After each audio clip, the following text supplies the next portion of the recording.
그러면은 그냥 바로 진행할까요?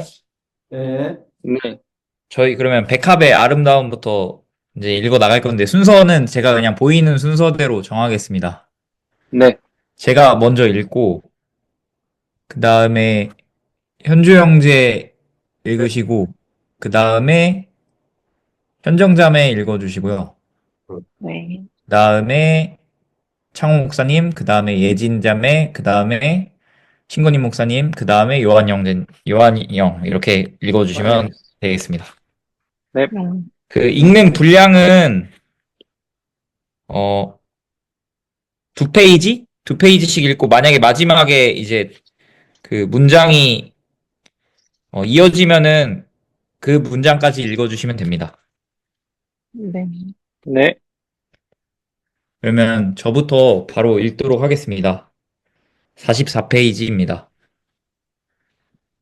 백합의 아름다움. 저들의 백합을 보십시오. 그들을 보십시오. 다시 말해 그들을 주의 깊게 보십시오. 그들을 지나가면서 흘깃 보지 말고 당신의 생각의 대상으로 보십시오. 이것은 여기에 사용된 용어가 목사가 이 헌신의 시간에 이런 것을 생각해 봅시다 라고 말할 때 가장 진지하고 엄숙한 상황에서 일반적으로 사용하고 있는 용어와 같은 이유입니다. 그 초대와 요청은 그만큼 엄숙합니다. 계속 읽어 나갈 건데 뭔가 이야기하고 싶으신 거 있으면은 언제든지 그냥 말씀해 주시면 됩니다. 네, 계속 네, 읽겠습니다. 아마도 큰 도시에 살면서 백합을 결코 보지 못하는 많은 사람들이 있습니다. 시골에 살면서도 매일 무심하게 백합을 지나친 많은 사람들이 있습니다. 아, 복음의 지시를 따라 정말로 백합을 보는 사람들이 얼마나 적은가요? 들의 백합입니다. 왜냐하면 여기에서는 정원사가 정원에서 가꾸고 있는 보기 드문 식물의 문제가 아니니까요. 또한 전문가들이 보고 있는 보기 드문 식물도 아니니까요. 그러니 저들로 가십시오. 그곳에서는 누구도 버려진 백합에 대해 염려하지 않습니다. 그럼에도 불구하고 거기에서 그들이 버려지지 않았다는 것은 아주 분명합니다. 어떻게 이 요청이 염려하는 자의 흥미를 끌지 못할 수 있겠습니까? 아, 그도 역시 버려진 백합과 같습니다. 올바르게 백합을 생각함으로써 그가 버려진 것이 아니라는 것을 깨달을 때까지 버려지고 그 진가를 인정받지 못하고 무시당하고 인간적인 배려조차 없이 존재하게 될 것입니다. 그리하여 염려하는 자는 들로 나가 백합 옆에 멈춥니다. 그것은 행복한 아이나 순진한 어른이 뛰어다니며 가장 예쁜 백합을 찾는 것과 같지 않습니다. 혹은 자신의 호기심을 만족시키기 위해 가장 희귀한 백합을 찾는 것과 같지 않습니다. 아닙니다. 그는 조용하고 엄숙하게 존재하는 백합을 거기에 있는 그대로를 형형색색의 다양하고 섬세하게 피어있는 백합을 생각합니다. 백합은 어떻게 자라는가? 그러나 엄밀히 말해서 실제로 백합이 어떻게 자라는지 볼 수 없습니다. 속담이 말하듯 사람은 들풀이 자라나는 것을 볼 수는 없어도 어떻게 자라는지는 본다는 것은 맞는 말입니다. 네, 여기까지 읽었습니다. 혹시 뭔가 코멘트 하고 싶으신 부분이 있으신가요?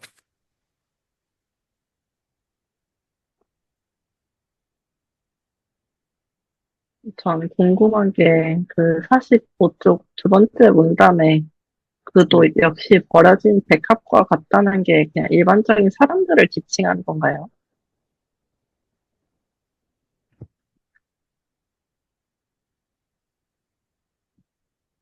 잠시만요. 네. 저는 읽을 때 염려하는 자라고 생각하고 읽었습니다. 음, 맞나요? 여기서 이제 그가 버려진 것이 아니라는 것을 깨달을 때까지 버려지고 나는 구문이 약간 인상 깊었는데 만약 그렇게 해석하면 더 이상 염려하지 않을 때까지 뭔가 재앙이나 불운이 닥치는 그런 뜻일까요? 저도 약간 비슷하게 이해했습니다.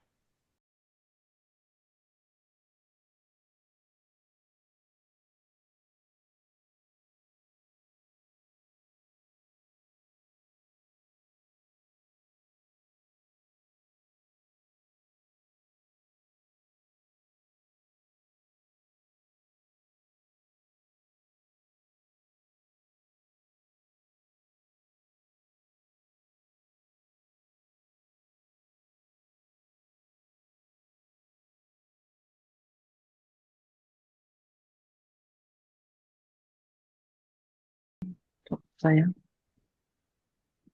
네. 그 카메라를 조금만 당기는 건 어떨까요? 네, 그러니까요. 네, 네. 좀 먼 것 같거든요. 아, 그래요? 네, 잠깐만요. 네. 아니면은 책상을 당기셔도 좋을 것 같고요. 네, 그래서 얼굴 그런 표정이나 이런 게 좀 잘 안 보여가지고, 지금 어떠세요? 어, 네, 훨씬 낫습니다. 네, 좋습니다. 저도 그 부분이 그 뭐죠? 그 현정자매가 말씀한 부분이 처음 읽을 때 좀 어려웠는데, 어, 읽다 보니까 그런 식으로 이해가 됐어요. 그러니까 백합이 그냥 얼핏 보면 버려진 것 같잖아요. 근데 그 하나님께서 백합이 돌보신다는 그런 말씀처럼 또 잘 자라잖아요. 우리의 어떤 손길 없는 곳에서도 그냥 아무 문제 없는 것처럼 그런 식으로 이제 그가 버려진 것이 아니라는 걸 깨달을 때까지 버려지고 그 증가를 인정하지 못하고 무시당하고 인간적 배려자 없이 존재하게 될 것입니다. 이런 식으로 표현을 한 것 같아요. 그런 부분에 대해서 그, 그 염려하는 자에 대해서. 네. 네, 코멘트 감사합니다. 저는 그냥 한마디 덧붙이면은 여기 맨 앞에 부분이 조금 인상 깊었는데 좀 집중해서 생각해봐라 이런 게 사실 말씀에 백합을 봐라, 새를 봐라 해도 저희가 실제 상황에서 뭔가 이런 것에 대해서 크게 좀 생각해보거나 혹은 그렇게 해봐라 라는 식의 설교를 들어본 적이 없어서 그 음, 부분이 되게 좀 인상 깊었던 것 같아요. 음. 음. 네, 더 없으시면은 현주 형제님께서 이어서 46페이지부터 읽어주시면 될 것 같습니다. 읽겠습니다. 혹은, 혹은 더 정확히 말해, 백합이 어떻게 자라는지 사람이 이해할 수 없어도 정원사가 희귀한 식물들을 돌보고 있는 것처럼 누군가 틀림없이 백합을 치밀하게 알고 있음을, 돌보고 있음을 깨닫습니다. 그는 정원사가 희귀한 식물들을 가꾸듯 매일 아침과 저녁으로 백합을 가꾸는 누군가 틀림없이 있다는 것을, 자라나도록 돕는 누군가 있다는 것을 알게 되죠. 정원사가 이 희귀한 식물들을 돕고 있으므로 자라고 있다는 오해를 일으킬 수 있는 것만 제외한다면 정원사의 희귀한 식물들을 돕는 분도 같은 분일 수 있습니다. 그렇지만 버려진 백합, 일반적인 백합, 들의 백합은 목격자를 자극하여 어떤 오해에 빠지게 하지 않습니다. 정원사가 보이는 곳에 부자의 희귀한 식물들의 성장을 촉진하기 위해 어떤 수고도 어떤 비용도 아끼지 않는 곳에서는 그들이 자라는 것을 훨씬 이해하기가 쉬운 것처럼 보입니다. 그러나 저들의 아무도 정말로 아무도 백합을 걱정하지 않는 곳에 도대체 거기에서 어떻게 자랄 수 있는가요? 그럼에도 불구하고 그들은 자라고 있습니다. 그러나 그때 가난한 백합은 확실히 스스로 더욱 열심히 일을 해야 합니다. 하지만 그들은 일을 하지 않습니다. 자신들이 자라나도록 많은 일을 요구하고 있는 것은 희귀한 꽃들 뿐입니다. 저 밖에 왕의 대저택에 있는 양탄자보다 들의 양탄자가 훨씬 풍요로운 곳에 거기에는 어떤 일도 존재하지 않습니다. 그 광경을 보고 목격자의 눈이 즐겁습니다. 그의 눈이 새롭습니다. 그의 영혼은 가난한 백합이 일을 해야 하고 양탄자를 그토록 아름답게 만들기 위해 어떤 식으로 노예가 되었는지 생각하는 일로 괴로워하지 않습니다. 목격자의 눈이 일의 섬세함으로 인해 눈이 부신 반면 가난한 여공의 고통에 대한 생각으로 눈물이 가득한 곳, 그곳은 인간의 기술로 만든 생산물과 함께 있는 곳뿐입니다. 백합은 일을 하지 않고 길쌈도 하지 않는다. 그들은 실제로 아무것도 하지 않지만 자신을 꾸밉니다. 더 정확히 말해 꾸며집니다. 바로 전에 복음의 본문에서 복음은 새들에게 말합니다. 그들은 심지도 않고 거두지도 않고 창고에 모아들이지도 않는다. 네, 이제 궁금한 거 있으시면 서로 나누면 될 것 같습니다.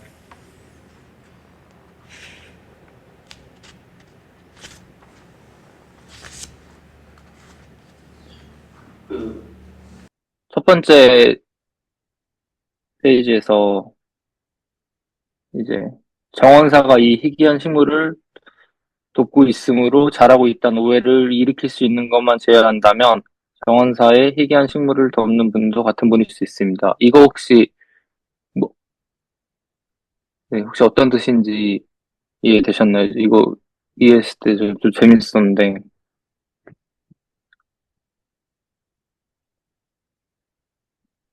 이해하셨나요? 이 부분? 정원사가 네.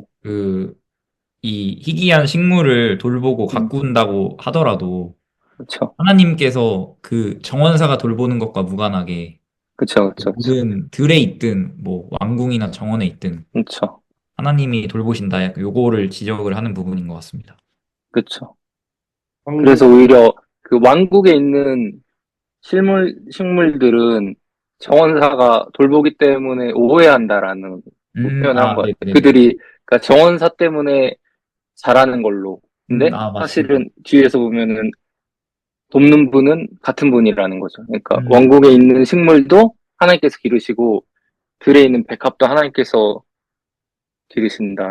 그거를 이런 식으로 얘기한 것 같아요. 시편 1편에 아주 적절한 표현이 있잖아요. 저는 시냇가에 심은 나무가 시절을 좇아 과실을 맺으며 그 잎사귀가 마르지 아니함 같으니 그 행사가 다 형통하리로다. 거기서 이제 그 나무가 심겨진 걸로 나와요. 그러니까 하나님께서 이제 심겨진 거지. 심겨진 거지. 스스로 자기가 거기 가서 쓴 것이 아니라. 그 시편 1편을 읽어보면은 굉장히 이런 표현들하고 맞닿아 있는 것 같아요.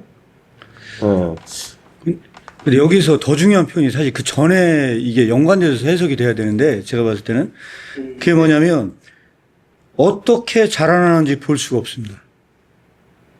인간은 이 들풀이 자라나는 걸 볼 수가 없어요. 인식 불가능해요. 그러니까 이게 되게 중요한 게 뭐냐면 이게 인식 불가능성인데 인간의 언더스탠딩으로는 자라나는 걸 볼 수가 없어요.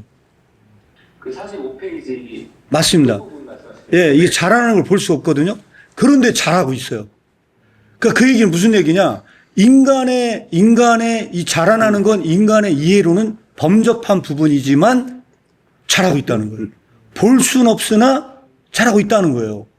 그 얘기는 무슨 얘기냐? 역으로 누군가가 기르고 있다는 거예요. 그러니까 여기에서 아까 그 뒤로 넘어간 그 이해에 도달하기 위해서는 인간의 지식으로는 도저히 거기에 범접할 수 없는 그 자라남에 대한 부분이 존재하지만 볼 수는 없지만 식물들은 크고 있다는 사실이에요.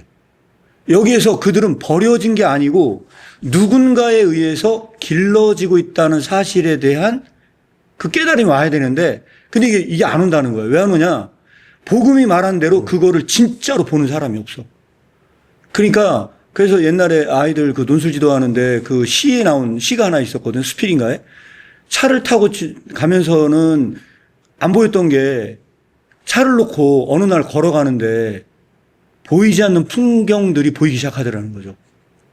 인간의 그 기술의 그 빠름 때문에 정작 인간이 볼 수 없는 것들, 진짜 그 자연 세계에 정말로 중요한 논점들을 다 놓쳤다는 거예요. 왜? 인간의 그 기술의 그 발전 자체가 아이러니하게도 진짜 자연의 본질의 모습을 못 보게 만들었다는 거거든요.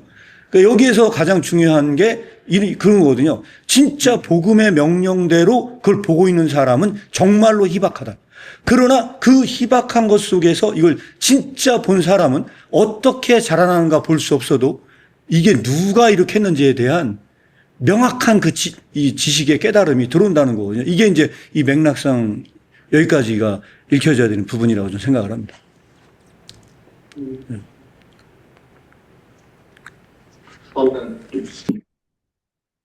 엄청 신기한 게 우리가 그 숲 있잖아요. 숲을 이렇게 보잖아요. 그러니까 숲이라기보단 그쵸, 숲이죠. 그런 산. 근데 돌산 말고 나무랑 이렇게 숲이 막 우거진 그런 산들 있잖아요. 근데 그 산이 계속 그 상태를 계속 유지하잖아요. 그러니까 나무가 이제 자라다가 이렇게 해야 되는데 항상 우거지잖아요. 숲은 그런 산들은.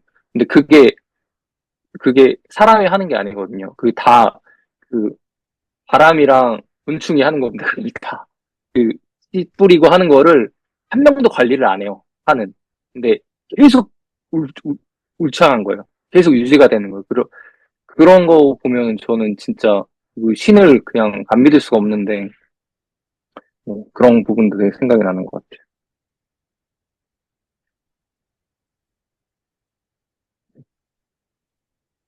요한이 형이 얘기해 주신 부분이 진짜 좋은 부분인 것 같아요.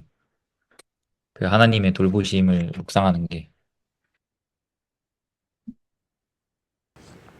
저도 약간 말하고, 네. 저도 약간 말하고 싶은 게 생겼는데, 그러니까 하나님의 그 섭리와 질서 안에는 함께 다스리는 그 방식에 있어서 모든 피조물들이 하나님의 그런 어떤 섭리와 열심으로 이렇게 온 우주가 또 지구가 이렇게 사람이 동물이 모든 거가 이제 하나님의 뜻과 그 방식대로 되고 있지만 어떻게 보면은 새와 어떤 동물, 백합과 인간의 그런 하나님의 방식은 다르다고 생각을 하거든요.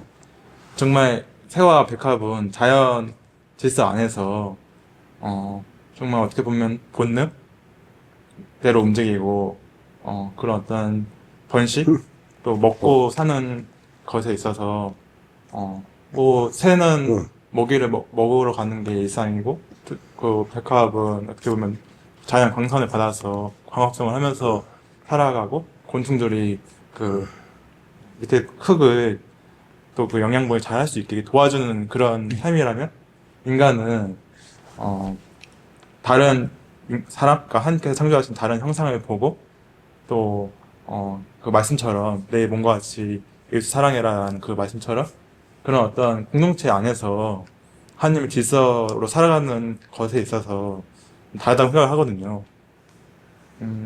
그랬을 때 그런 어떤 하나님의 일하심과 섭리가 조금은 이런 어떤 자연과 다를 수가 있겠다 그런 생각이 들어가지고 예. 지금 보면서 생각이 든 것 같아요. 예.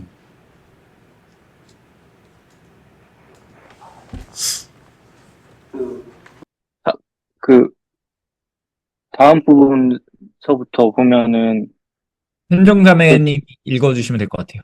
아니 네. 잠깐만요. 이 부분 혹시 이제 그렇게 해서 이제 오해하지 않는다는 거죠. 그렇지만 이제 버려진 백합, 일반적인 백합, 드레 백합은 목격자가 이제 그 사람인 것 같아요. 정원사인 것 같아요. 정원사를 자각해서 어떤 오해에 빠지지 않게 한다라는 말은 이제 그쵸. 자기들은 이제 돌보는 사람이 없으니까 오해에 빠지지 않게 한다라는 말인 것 같고 그 다음서부터 쭉 하다가 그 다음서부터 이제 가난한 백합 얘기가 나와요. 그래서 그럼에도 불구하고 그들은 잘한다. 이 부분은 이제 하나님께서 잘하게 하신다는 것 같은데 그 다음 부분에 혹시 이해 가시나요? 이제 가난한 백합은 확실히 스스로를 더 열심히 일을 해야 합니다. 하지만 그들은 일을 하지 않습니다. 오히려 왕국에 있는 그런 양탄자를 만들어야 하는 백합들이 오히려 더 많은 일을 요구하고 있다. 그게 나오고 그 다음 패러그래프 이제 그 광경을 다음서부터 이제 이 부분이 저는 너무 좀 이해하게 되니까 되게 아름다웠거든요. 혹시 이 부분 좀 이해 가셨는지. 제가 볼 때 철학적으로 논의하려면 굉장히 많은 논의가 있는데 어떤 거냐? 일과 아름다움 사이 관계입니다. 자, 일 없는 아름다움이 완전한 아름다움인가? 아니면 일 자체와 고통이 섞인 아름다움이 진정한 아름다움이냐? 그러니까 여기서는 백합의 아름다움은 백합은 일을 하지 않는다는 거예요. 일을 해요. 백합이 일을 안 하는 게 아니야. 일을 해요. 그런데 백합은 일한다는 개념 자체가 없어. 그래서 결국 그들은 일하는 게 아니야. 그래서 그런데 버려진 것처럼 보이는 그 백합의 아름다움과 여공이 만든 왕의 대저택에 깔린 양탄자의 그 아름다움에 대한 비교에 대한 분석이거든요. 그런데 백합이 여기서는 더 아름다운 것처럼 그려져요. 왜 그러냐? 백합의 아름다움에는 여공의 고통과 슬픔이 내재되지 않았지만 그런 양탄자의 아름다움 속에서는 그 일 자체가 그 속에 내재되어 있고 그 일 속에 그 양탄자의 아름다움 속에는 그 여공의 슬픔과 고통이 내재되어 있다는 면에서 이거는 진짜 아름다움이냐 아니냐에 대한 논의가 여기 있기 때문에 이게 굉장히 중요한 논점이 될 것 같다는 생각이 듭니다. 아름다움이라는 말이 좀 존재 그대로 이런 의미인 걸로 알고 있거든요. 그러니까 뭐답다 약간 해서 그런 의미에서 보면은 어떤 여공의 그런 일로 인하여 고통, 뭐 가난함의 고통 그런 것들이 어쨌든 덧붙여진 거니까 그 존재 그 자체로서의 그런 아름다움, 그 존재다움이 어떻게 보면은 조금 말하자면 오염된 걸로도 볼 수 있다. 그런 의미에서는 아름다움이 아니다. 그러니까 덜 아름다운 것이다라고도 말할 수 있을 것 같아요. 생각하기 나름이지만. 근데 이제 제가 궁금했던 부분은 백합이 아름다워지기까지의 과정에서 그 누군가의 돌봄으로 인한 좀 영향을 받아서 자라났기 때문에 아름다움도 있지만 그걸 스스로 양분으로 받아들여서 스스로 노력해서 읽어낸 부분도 분명히 있다고 생각하거든요. 그래서 이런 부분, 이 백합의 아름다움에 관여한 여러 가지 영향을 준 것들에 그런 것들, 관여한 것들의 그런 노력들을 각각 어떻게 이해해야겠는가에 대한 의문이 정리가 좀 안 된 부분인 것 같고, 그 조금 전에 준희 형제님께서 아름다움을 그 존재 그 자체라고 말씀하신다면, 사실 존재 그 자체라는 것에 대한 정의도 좀 불분명하다고 생각이 들었던 게, 존재라는 것도 어쨌든 누군가 영향을 받은 것이고, 그 존재라는 것 자체가 어쨌든 정말 그 원 상태라기보다 영향을 받고 받아서 이루어낸 그 집합체이기 때문에 존재 그 자체라는 것이 어떻게 이해될 수 있겠는가에 대한 그렇게 두 가지의 의문이 저한테 남아있는 것 같아요. 되게 좋은 지적이네요. 저 조금만 정리해서 한 번만 다시 네. 말해줄래요? 네. 첫 번째로는 네. 누군가의 돌봄, 정원사의 돌봄, 아까 얘기했던 거에서 약간 파생된 질문인데, 네. 백합을 누군가가 하나님이 돌보셨기 때문에 자랄 수 있었다고 하는데, 그것도 있지만, 사실상 백합이 자라나는 것에는 뭐 비도 있고 여러 가지 양분도 있는데, 그런 것들을 받아들이고 스스로 성장하는 것으로 이렇게 취한 그 백합의 노력과 의지도 있었다고 생각하거든요. 물론 자연계이기 때문에 이게 좀, 네, 약간 동떨어진 얘기일 수도 있겠지만, 어쨌든 간에 백합의 역할과 노력도 있을 것이고, 하나님, 그리고 정원사의 역할과 노력도 있을 것인데, 각각의 노력을 어떻게 이해되어야 하겠는가. 그러니까 사실 이 내용에서는 백합의 이 일에 대해서는 사실상 부정하고 있는 것처럼 저는 그렇게 어감으로 다가왔거든요. 그런데 분명히 거기서 백합의 노력이 있었을 텐데, 그것을 어떻게 이해해야 되겠는가에 대한 첫 번째 질문이 있고, 두 번째는 그 조금 전에 준희 형제님께서 아름다움이 존재 그 자체라고 말씀하셨는데, 사실상 존재 그 자체라는 것이 애초에 불가능한 것은 아닌가? 왜냐하면 존재라는 것 자체가 정원사의 영향도 받고 하나님으로부터 공급되는 그런 것들의 영향도 받고 스스로 선택한 것들의 영향도 받는 것일 텐데 존재 그 자체라는 것이 어떻게 정의될 수 있을까에 대한 의문이 두 번째 의문이었습니다. 첫 번째는 다른 분이 그다음요.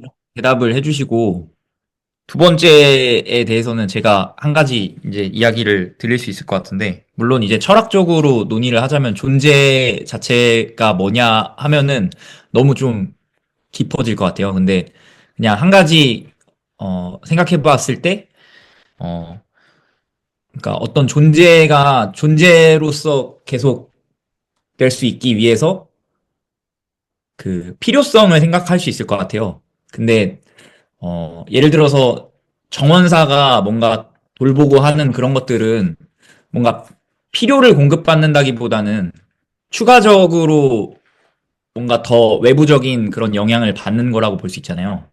요거에 관한 좀 예시가 이것도 이창호 목사님께서 되게 많이 들어주신 예시인데, 그 철학자 중에서 그 통속의 철학자라고 해서 그 어떤 사람이 자유로워지기 위해서 어떻게 해야 되는가 했을 때 그 자유를 달성하려면 그러면 필요가 없으면 된다 해서 아무런 필요를 최소화하는 게 이제 자유다 이런 식으로 주장한 그 철학자가 있대요. 그래서 어떤 왕이 그 사람을 보러 왔는데 그 통 속에 있는 그 사람이 왕 보고 뭐 왕의 권위에 뭐 놀라거나 그런 게 아니라 비켜달라고, 햇빛이 가려지니까 나는 지금 햇빛을 보고 싶은데 당신이 햇빛을 가리고 있으니까 비켜달라고, 뭐 이렇게 대범하게 말했다는 그런 사례가 있는데, 근데 이게 철학적인 관점인 거고 기독교적인 관점에서는 키르케고르의 입장에서는 하나님만을 필요로 하는 그런 존재가 가장 자유롭다, 하나님만을 의존하는 존재가 가장 독립적이다 이런 식으로 말하는 것으로 알고 있어요. 네, 그런 관점이랑 연결지어서 생각해 봤을 때 그 백합이 외부적인 그런 영향들을 추가적으로 받는 것보다 하나님으로부터 받는 그 공급만으로 존재하는 것이 가장 그 존재 자체로서의 그 자연스러움을 갖고 있는 거 아닌가? 이런 생각이 일단 들었습니다. 아, 그러면 아름다움이 존재 그 자체라는 것은 그 어떠한 존재가 하나님만을 필요로 하는 것 자체가 그 존재의 원형이기 때문에 그것이 결국 존재 그 자체라는 말씀, 그리고 그것이 곧 아름다움이라는 말씀. 원형이라는 단어 되게 좋은 것 같아요. 네. 또 지금 말씀하신 본문 텍스트에서 말을 하면요, 이렇게 바꿀 수 있을 것 같아요. 정원사가 가꾼 건요, 인위적이에요. 그거는 하나님 말고 다른 게 끼워 들어갔어요. 그래서 이거 인위적인 모든 것은 실제적으로 이게 아름다운가라는 질문을 던질 수가 있는데, 이거는 다 인위적인 거기 때문에 존재 자체의 아름다움이 아니에요. 그것은 꾸며진 아름다움이에요. 그래서 이게 나중에 뒤로 넘어가면 솔로몬의 영광이 이겁니다.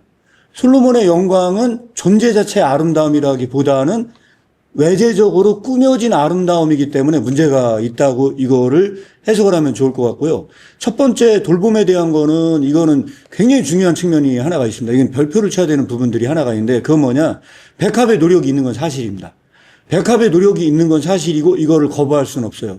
또 하나는 뭐냐면 새가 다니면서 먹이를 찾으러 다녀야 되거든요. 먹이를 안 찾는 순간 새는 굶어서 죽어야 돼. 그러면 새가 그렇게 먹이를 찾으러 돌아다니는 것은 일은 아닌가라고 얘기했을 때 새가 먹이를 찾으러 돌아다니는 것도 일이 아닙니다. 백합의 노력도 일이 아닙니다. 왜냐? 새와 백합에게서는 일에 대한 개념적 정의가 없어. 그 들어오질 않아요. 그래서 일을 하지만 일을 하지 않아요. 일을 하지만 일을 하지 않아요. 이게 굉장히 말이 안 되는 모순되는 지점이 있는 것 같지만 일을 해요. 그런데 인간의 사유로 얘기하자면 일은 하지만 그들은 일을 하는 게 아니야. 왜? 일의 개념이 없기 때문에. 일에 대한 사유가 들어오질 않아요. 그 일의 개념이 없다는 거를 조금 사람으로 빗대어서 표현하면은 사람이 밥을 먹고 싸고 자고 하는 거를 일로 여기지 않는 거랑 좀 비슷하다고 볼 수 있지 않을까 이런 생각이 듭니다. 그게 나중에 다른 책에서 나오는 게 뭐냐면 댄스입니다. 댄스. 댄스를 하는 사람이 그거를 일로 생각하지 않는다.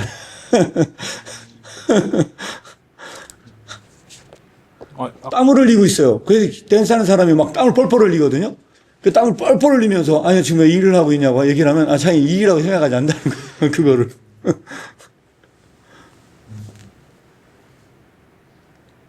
약간 네. 저는 들으면서 들었던 생각이 네. 믿음하고 네. 같이 연관돼서 생각이 들었는데 어떻게 보면 믿음을 위한 나의 열심이 들어간다고 생각할 수 있잖아요. 성경을 네. 열심히 읽고 기도를 열심히 하고 전도를 열심히 하고 선교를 열심히 가고 그래서 믿음이 자라나는 것에 내 열심이 들어갔다라고 생각이 될 수 있잖아요. 근데 네. 물론 그런 어떤 나의 열심과 노력이 있지만 그 것에 앞서서 네. 나의 그런 것들이 실제 믿음이 자라나기 위해서는 먼저 하나님의 열심이 네. 있었다고 저는 생각이 되거든요. 네, 그러니까 맞습니다. 제가 그런 것들을 먼저 어떤 공로라고 하죠.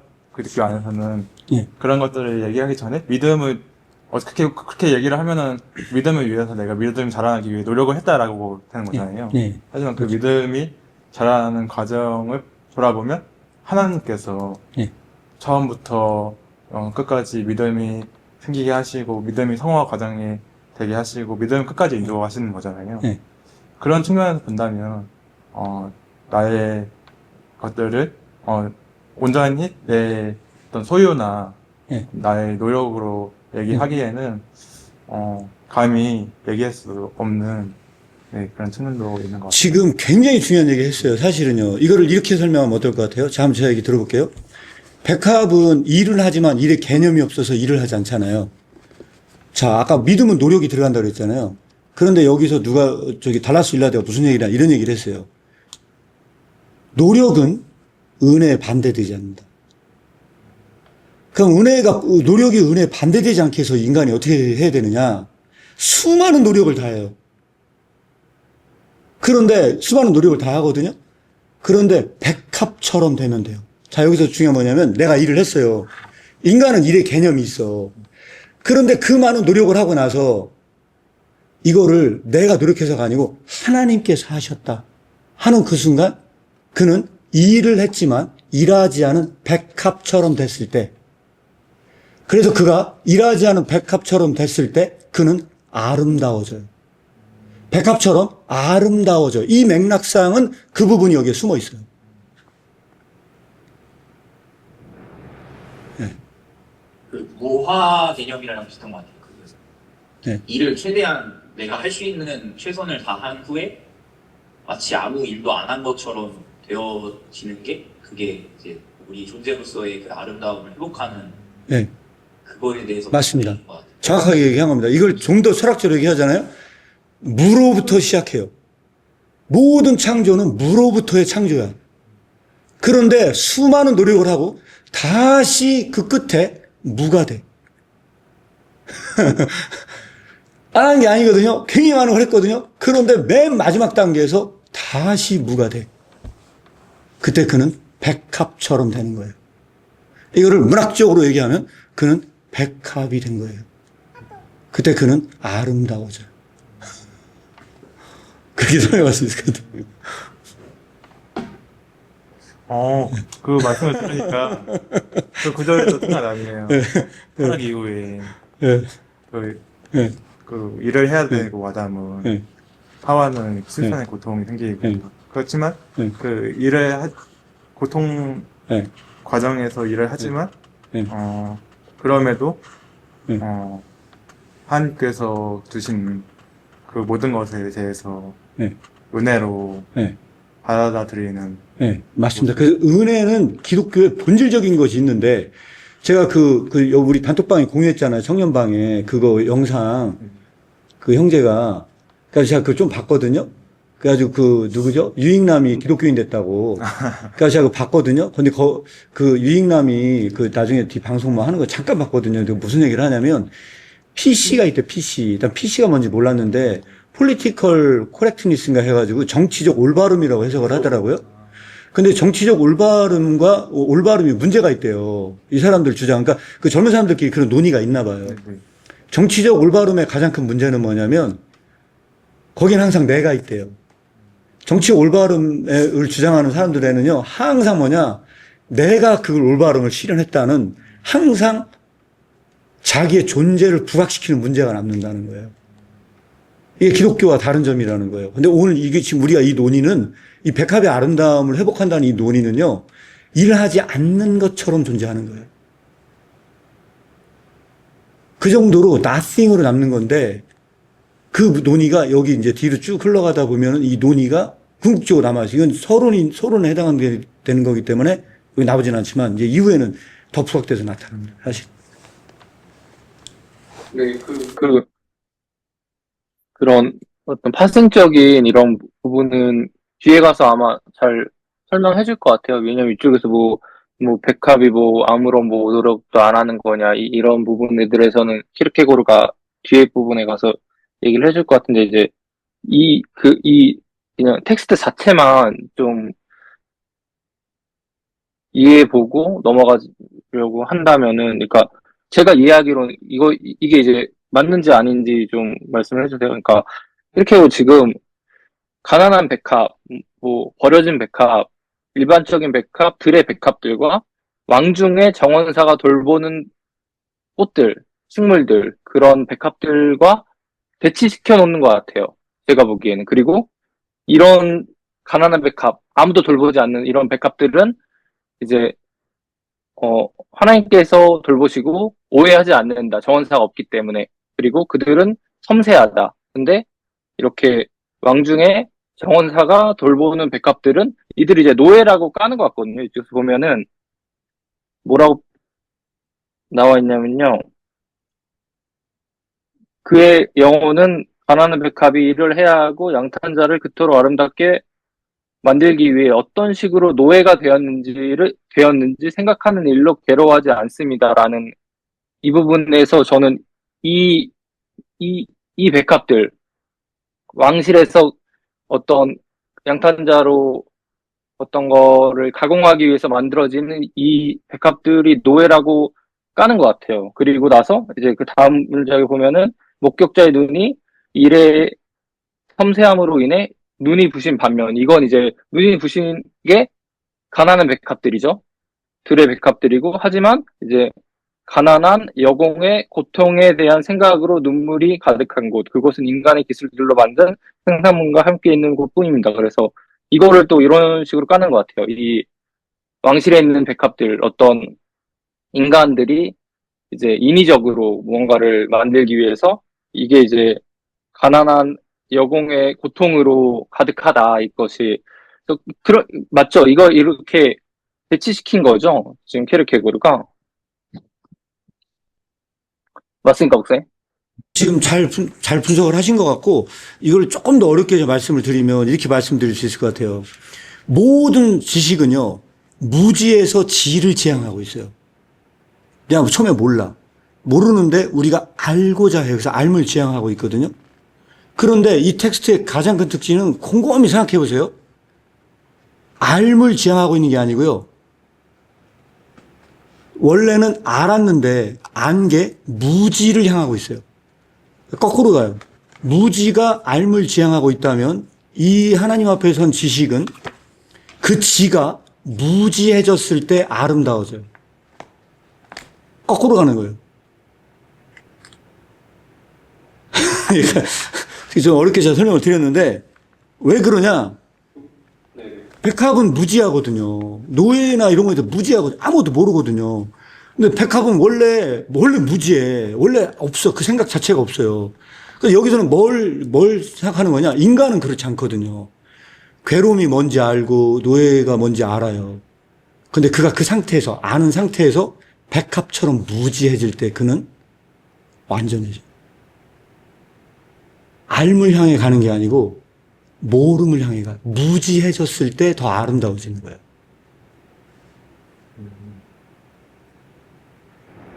그건 좀 더 뒤에 부분까지 봐야지. 네. 좀 이해가 될 것 좀 어려운 얘기인데 이 얘기는 그래요. 그래서 이거는 대척점이 있어요. 해겔의 사상은 무지가 절대 정신은 알물 절대지로 가는 거거든요. 근데 이거는 뭐냐? 절대 무지로 가는 거예요. 거꾸로 가요. 절대 무지로 갔을 때 그가 하나님을 닮아요. 좀 말이 안 될 것 같은데, 이게 여기 내용상은 기저에 깔려 있습니다.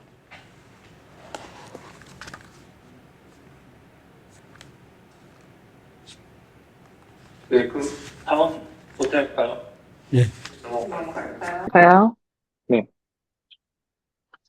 네, 읽겠습니다. 이 말씀은 자신과 가족들의 생계를 유지해야 하는 남자의 일을 암시하고 있는 것처럼 백합에 대한 이 말씀, 그들은 일하지 않고 일삼도 하지 않는다는 여자의 일을 암시하고 있습니다. 여자는 집에 머뭅니다. 삶에 필요한 생필품을 구하러 밖에 나가지 않습니다.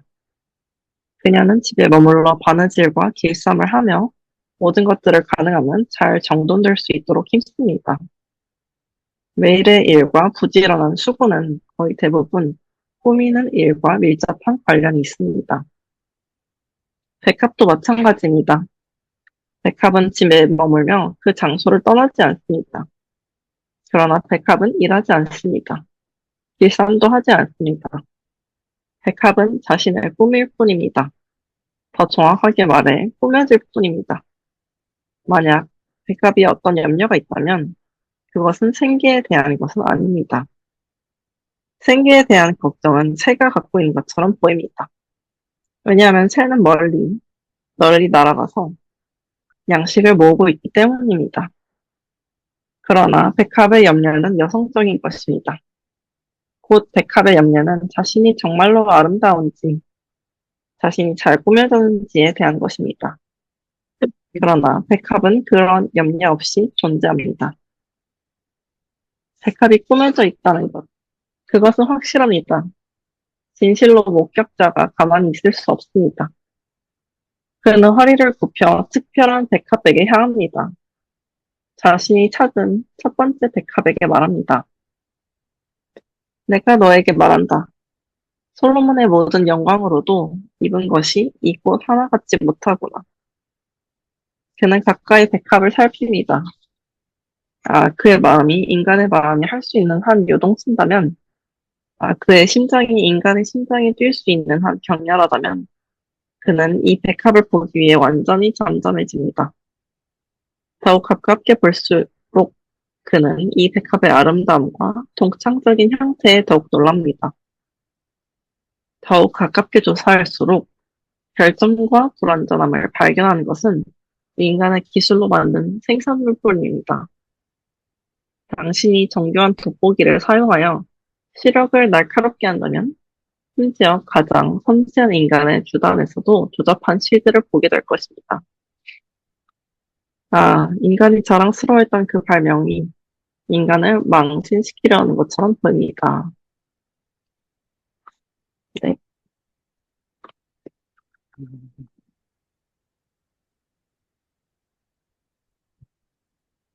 이 부분은 저는 좀 쉬웠던 것 같아요. 그래도 잘 읽혔습니다.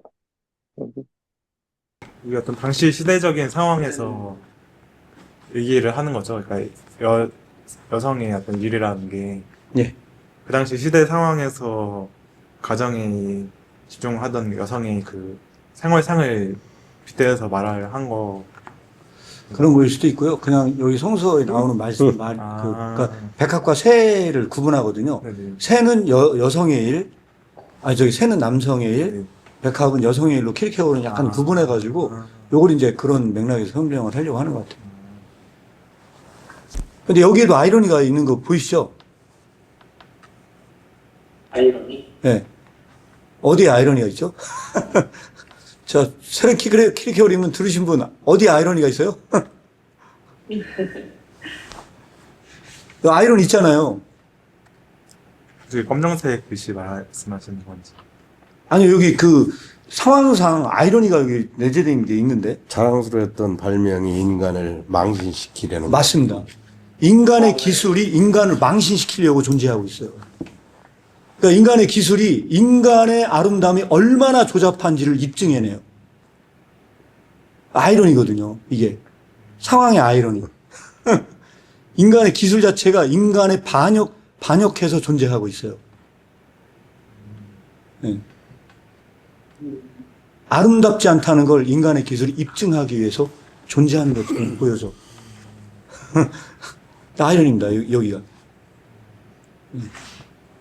그 돋보기로 네.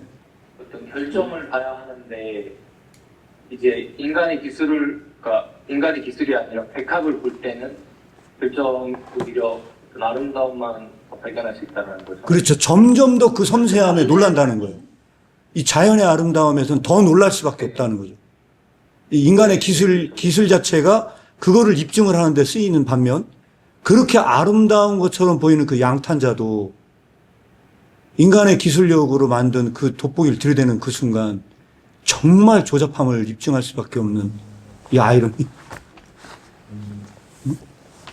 그 아름다움을 정반대로 설명을 하고 있잖아요. 그래서 아이러니입니다. 그 상황이 반대로 읽혀져요. 아름다운 걸로 읽혀지는 게 아니고 그 반대로 읽혀지잖아요. 네. 아, 목사님 이거 네.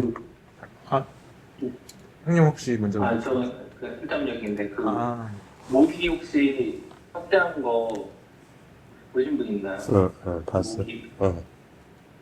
모기. 너무 신기해. 너무 신기해. 네, 진짜 뭐 눈물 나요. 네. 너무 아름다워요. 그게 네. 뭐라고 얘기해야 되죠? 그 저는 처음 봤을 때 그 수여 있잖아요. 수학에서 봤던 수여를 그림으로 표현한 듯한 느낌을 받아요. 뭐 그러니까 그 뭐라 그러죠? 그런 걸 이 프랙탈이라고 하나요? 네, 프랙탈. 어떤 불규칙 속에서 또 규칙이 있는 거죠. 곳에서 또 규칙을 발견하고 그게 네. 계속 반복돼요. 네. 목사님 지금 잘 안 들리네요? 우리가? 멀어서 그런 것 같아요. 지금. 아, 멀어서 그랬을까요? 예. 네, 아무튼 네, 그 생각이 좀 났습니다. 네. 목사님 여기서 여기서 궁금한 게 왜 자꾸 백합은 꾸며진다는 걸 강조하나요? 예, 여기서 키르케고르는 자기가 꾸미는 게 아니라 하나님에 의해서 꾸며지는 것. 그러니까 이거는 근본적으로 하나님이 하신 일이라고 하는 거를 이 키르케고르 텍스트의 가장 큰 특징이 하나님은 나타나지 않습니다. 숨어 계신 하나님인데 인비저블 가시예요. 보이지 않는 하나님께서 보이지 않는 방식으로 백합을 꾸며주고 있어요. 그러니까 이제 그런 뉘앙스가 있습니다. 존재에 대해서 말했잖아요. 존재 자체가 이미 아름답다고. 예, 근데 예. 꾸며지는 건 약간 외형적인데 이렇게 말하면 약간 논리가 안 맞지 않나요? 아, 이게 지금 여기서는 명확하지 않는데 솔로몬의 입은 영광과 비교할 때는요. 솔로몬의 옷 자체는 외재적인 꾸며짐이라고 한다면 백합의 옷은 존재 자체의 아름다움이지 겉에 뭔가 인위적으로 덧붙여지지 않는다는 거예요. 하나님께서 꾸미는 거는 존재를 꾸미지 그 존재를 꾸민다는 거는 그 존재에 대한 자체에 대한 아름다움인데 인간이 그 정원사를 예를 들자면 정원사는 와가지고 정원사가 꾸미는 건요 전지하고 가지 치고 막 이렇게 하거든요. 그런데 이 정원사가 꾸미는 거는 하나님께서 그 아름다움을 가꾸는 방식과는 근본적으로 뭔가 다른 것 같아요. 이거는 진짜 어떤 외재성적인 측면에서 본다면 그래서 이제 제가 말씀드리는 게 이런 인위성으로 아마 좀 이해를 하면 좋지 않겠나 이렇게 생각이 듭니다. 약간 꾸며진다는 게 좀 더 창조한다에 가깝겠네요, 뜻이. 예, 맞습니다. 어떻게 보면요. 이게 창조성이고요. 나중에 뒤로 넘어가면 인간이 꾸며진다는 건 결국은 내면성입니다. 눈에 보이지 않는 아름다움으로 연결이 돼요. 예, 눈에 보이는, 그러니까 이게 솔로몬의 영광이 진짜 존재 자체의 아름다움으로 가잖아요. 그러면 그거는 백합과 인간이 근본적으로 다른 점이 하나 있습니다. 그것은 뭐냐면 인간은 내면성에서 꾸며져요. 그런데 백합은 그럼에도 불구하고 그게 눈에 보이는 영역이라는 거죠. 그 점이 이제 인간이 하나님에 의해서 가꿔질 때 가꿔지는 방식이 다른 점입니다.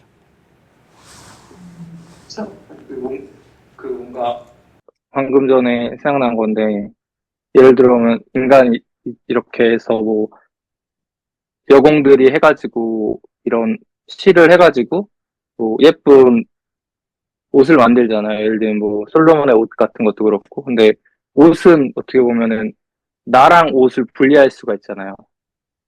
근데 백합은 백합이랑 아름다움을 분리할 수가 없잖아요. 백합 그 자체가 아름다움이고 그게 하나님의 방식이라는 생각이 들어요. 그러니까 우리도 어떻게 보면은 그런 나랑 분리할 수 있는 것들에 대해서 그렇게 뭐 집중하는 게 아니라 우리의 내면 자체가 이렇게 아름다워지는 방식으로 하나님은 우리를 기르신다. 네, 그런 생각이 드네요. 네, 감사합니다. 예. 저는 방금 얘기를 들으면서 생각이 들었던 게, 그 부부라는 게 있잖아요. 예. 아담과 하와를 예. 이렇게 연결해 주신 것처럼, 부부 사이에서 예. 마치 키르케고르는 이거를 나누는 것처럼 보이거든요. 인간의 어떤 꾸민 것은 외형적인 꾸밈이고, 이제 내면적인 어떤 창조의 아름다움은 하나님께서 하시는 어떤 그런 것이라고 하면, 예. 저는 어쩌면 그 부부간의 사이에서 서로 희생하고, 예. 또 헌신하고, 예. 이렇게 서로를 위해서, 예. 어떻게 보면 서로에게 꾸며진다라고 했을 때, 예. 그런 어떤 아름다움, 예. 존재의 아름다움은 어쩌면 외면적인 인간의 어떤 그게 아니고, 맞습니다. 예. 하나님께서 존재 자체를 아름답게 해주듯이 예. 부부 사이에서도 동일하게 그런 과정이 있다고 생각하거든요. 예, 맞습니다. 그래서 이런 것들을 또 어떻게 하나님의 그 관계와 부부 사이에 네. 것을 어떤 관계성이 있을까, 네. 그 존재의 아름다움을 꾸며준다는 것에 있어서 그런. 그거는 키르케고르는 명확합니다. 어떤 거냐면 부부가 외재적으로는요 점점 더 멀어져요. 왜? 남자와 여자는 그 차이를 발견하기 때문에 가까워질래야 가까워질 수가 없다는 거죠.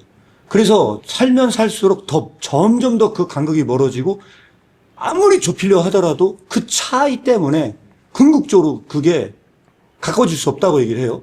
그럼 어떤 방식으로 가까워지느냐? 남자도 하나님의 형상이라는 그 아름다움, 백합은 하나님의 형상을 닮지 않았지만 인간은 하나님의 형상을 닮아서 그가 하나님을 더욱 닮도록 남자도 이걸 노력을 해요. 여자 입장에서도 그가 하나님의 형상적인 측면에서 더욱 닮으려 노력을 할 때, 양 끝에 있던 사람들이 하나님을 중심으로 해서 점점 더 하나님께 수렴됨으로써 그 둘이 하나가 되면서 가까워져요.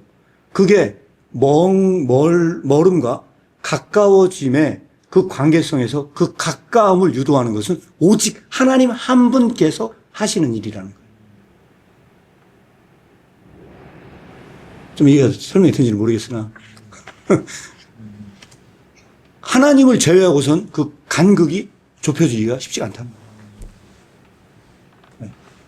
그리고 제가 이 책 선물을 친구한테 해줬는데, 네. 친구가 이 책을 보면서 네. 저한테 질문을 하는 거예요. 뒤에 보면 이제 비교라는 얘기도 나오는데, 여기 48페이지 끝단락에 생계에 대한 걱정은 새가 갖고 있는 것처럼 보입니다. 여기에서 그러니까 새가 비교를 가져온다고 하잖아요. 네. 책에 좀 읽다 보면. 네. 그래서 백합이 불행해지고. 네. 근데 먼저 새가 생계에 대한 걱정이 네. 비교가 내재되어 있지 네. 않냐는 거예요. 네. 그래서 새가 비교를 가져오지 않더라도 이미 새가 자체적으로 생계에 대한 걱정이 있으므로 비교 의식이 생기고. 네. 그래서 네. 여기서 시작이 되는 거 아니냐, 비교가. 네. 이런 질문도 있을 거아니에요. 네. 이런 건 어떻게 생각하세요? 그거는 뭘 몰라서 그런 질문을 한 것 같아요. 제가 볼 때, 뒷얘기인데, 나중에 뒤로 가면 나오는데, 이런 얘기를 합니다. 물론 이제 뒤에 가서 얘기를 할 얘기죠. 키르케고르에서 이런 질문을 던져요. 정말로 이렇게 염려하다 죽은 백합이 있다. 라고 얘기하면 사람들이 웃는데요. 왜 웃는 줄 아세요? 야, 설마 백합이 그렇게 염려하다 죽겠어? 하면서 웃는데요. 웃는다고 얘기하거든요. 그때 이런 얘기를 해요. 무슨 얘기를 하냐면, 너 지금 웃었지? 그런 백합이 설마 있겠어요? 웃었지? 그러나 인간 세계에선 정말로 그런 일이 일어나. 정말로 염려하다 죽는 일이 인간 세계에서 정말 일어나. 그리고 그게 만일 너라면 너는 울지 않을 수 없을 것이다. 그렇게 얘기를 해요. 그 얘기는 무슨 얘기냐? 이 염려는 자연 세계에는 존재하지 않는다는 거예요. 다시 말하면 하나님의 모든 피조물 중에서 염려에 대한 지식을 갖고 있는 것은 인간밖에 존재하지 않습니다. 그런데 마치 이 책은 어떻게 된 거냐? 이솝 우화처럼 새와 백합을 의인화시킨 거예요. 원래는 그 염려가 없는데 있는 것처럼 가장을 했어요. 그리고 걔 보고 연기를 시켜. 그리고 나서 가가지고 인간에게 진짜 물어봐. 걔가 염려에다 죽었대. 그러면 사람들이 웃어. 이게 유머예요. 여기서 유머가 나타나. 웃어. 이게 깔려 있어요. 그래서 그 친구한테 이 얘기를 분명히 가서 해줘야 됩니다.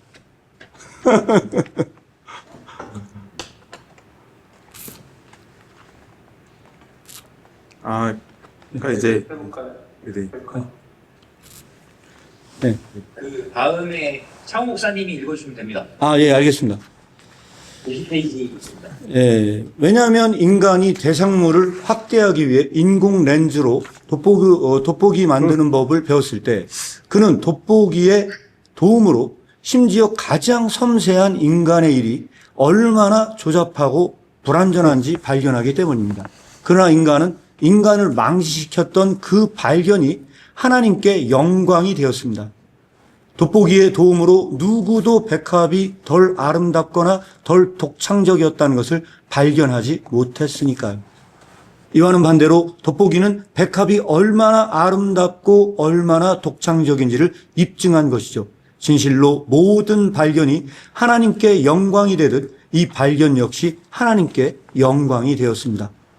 누군가 잘 알고 있는 사람이 있다면 매일의 삶에서 그를 더욱 가까이 하면 할수록 그가 결국 위대한 예술가가 아니었다는 것을 깨닫게 되는 것은 인간의 예술가에게만 해당되기 때문입니다. 저 들에 펼쳐져 있는 양탄자에 술을 놓고 백합의 아름다움을 제작하고 있는 예술가에게 저 가까이 가면 갈수록 놀라움은 더욱 깊어지고 또한 그분께 더욱 가까이 가면 갈수록 그분에 대한 예배와 경배의 거리는 더욱 멀어집니다. 와, 이거 대단한 표현입니다. 이거 사실은. 대단한 표현인데 그때 슬픔에 잠겨 백합에게 다가갔던 염려하는 자는 들의 백합들 중에 서게 되고 그가 바라보고 있는 백합의 아름다움에 대한 놀라움이 가득해집니다. 야, 이게 놀라움에 밑을 팍팍 쳐야 되는 사실은요. 그는 우연히 마주친 첫 번째 백합의 눈을 고정시켰습니다. 백합들을 구별할 만한 선택의 여지도 없었습니다. 심지어 모든 영광으로 옷 입은 솔로몬도 이 꽃 하나만 갖지 못했다고 말할 수 없는 어떤 백합도 혹은 들의 어떤 풀잎도 하나도 찾을 수 없기 때문입니다. 백합이 말할 수 있다면 염려하는 자에게 다음과 같이 말하지 않겠습니까? 백합이 드디어 사람이 돼서 이야기를 합니다.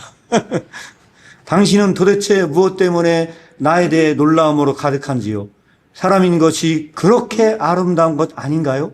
모든 인간이 사람인 것이 무엇인지 비교할 때 솔로몬의 모든 영광도 결국 아무것도 아닌 것이 맞지 않습니까? 그리고 솔로몬이 정말로 모든 사람들 중에 가장 아름다운 사람이 되기를 바란다면 그것이 무엇을 의미하는지 알았더라면 그는 모든 영광을 벗어버리고 진짜 사람이 되었을 것입니다. 가엾은 나에게 해당되는 것이 창조의 걸작인 사람에게도 역시 해당되지 않겠습니까? 백합이 진리를 말하고 있어요. 이거 50페이지 마지막 부분은 이게 그 말이죠. 이제 양탄자에 이제 술을 놓고 하고 제작하는 그 예술가가 이 돋보기를 들고 이제 백합을 보는데 가까이 보면 볼수록 그러니까 너무 이게 어떤 인위적인 아름다움과 그 창조주의 아름다움의 차이에서 어떤 갭 차이에 의해서 예배와 경배와의 거리는 더 멀어진다라는 거죠. 그거를 보면 볼수록 더 발견하게 되니까.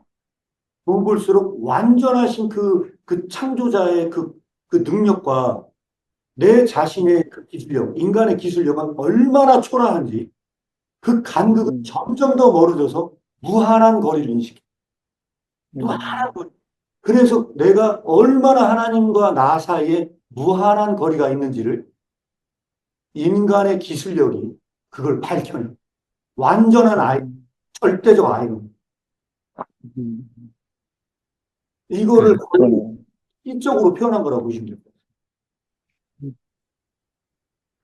예전에 네, 같이 나눴던 좀 주제인 것 같기도 한데 그 청년 모임 때 1박 2일로 갔었을 때 그 하나님과 사람 사이의 그 거리감을 인식하는 게 그게 경외감의 하나의 표현인 것 같아요.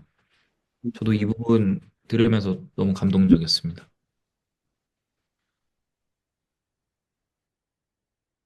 여기서 말한 그분에 대한 예배와 경배는 예술가예요, 하나님이에요. 하나님에 대한 그러니까 이게 이제 하나님, 경외심이지 않을까요? 예술가가 하나님 아니에요, 여기서? 여기서 얘기하는 예술가는 하나님이 예술가시고 아, 그치. 아티스트라는 거예요. 하나님이 아티스트인데 인간의 아티스트는 만날수록 실망하는 사람이 있지만 이 아티스트는 만날수록 경외감이 점점 더 올라간다. 근데 왜 멀어진다고 표현해요? 이거는 그 중요한- 갭을 말씀하세요, 목사님. 이거는요. 이게 좀 비유적인지 모르겠는데 남녀 간의 사랑에 빠졌을 때 남자 입장에서 사랑하는 여자가 생겨요. 그런데 그 순간에 나랑은 완전히 달라 보이는 것 때문에 매력적으로 끌려요. 그러니까 여기 중요한 게 뭐냐면 그러면 그럴수록 내가 범접할 수 없는 사람이지 않나 하면서도 내가 그 사람을 내 사람이 되었으면 하는 그런 희망이 오는 거예요. 그러니까 여기 두 가지가 있는 거예요. 하나는 뭐냐면 내가 잡을 수 없을 것 같으면서도 잡아야 한다는 희망. 이게 비슷하게 하나님이라고 하는 이 아티스트는 놀라움의 연속이에요. 이거 보면 볼수록 도저히 이거를 범접할 수 없는 어떤 영역이 존재하는데 그럼에도 그렇기 때문에 이 거룩성에 비할 때 나는 도저히 그분께 접근 불가능한 것을 인식해요. 그때 그는 무한한 거리를 인식하면서 나는 도저히 그분께 갈 수 없다는 절망적 상황에 빠지는 거예요. 일종의 약간 그런 느낌이라고 보시면 될 것 같습니다. 예. 이것도 알적인가요? 그렇죠. 약간의, 그래서 이게 섞여 있는 거예요. 가까이 가고 싶지만 가까이 갈 수 없는. 가까이 가려면 갈수록 내가 배척당하는 상태. 그래서 그거를 그분께서 그렇게 한 게 아니고 그 존재가 나를 무한히 날 밀어버려요. 그래서 내가 한없이 작아지니까요. 그렇지. 한없이 내가 작아지는 거야. 그 크기 자체가 어마어마한 크기 자체에서 이 홀리라고 하는 거요. 내가 무한히 작아져요. 할 수가 없어요. 그게 무한한 거리입니다. 네. 예를 들면 뭐 천문학자가 우주에 대해서 공부하는데 공부하면 할수록 그 말도 안 되는 그 우주의 크기 때문에 더 멀어질 거 아니에요. 우주라는 어떤 나 사이와의 그런 간극을. 저번 주에 비교에 대해서 나눴잖아요. 여기서도 비교가 나오는 것 같아요. 맞습니다. 비교 주제는 항상 있습니다. 저는 좀 다르게 읽었어요, 사실.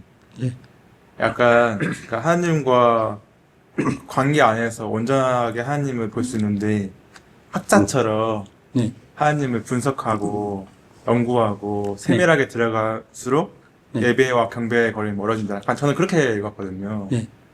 그렇게 처음 네. 읽었는데, 약간 들으면서, 제가 읽었던 방식과 조금 네. 다르구나라는 네. 좀 느꼈던 것 같아요.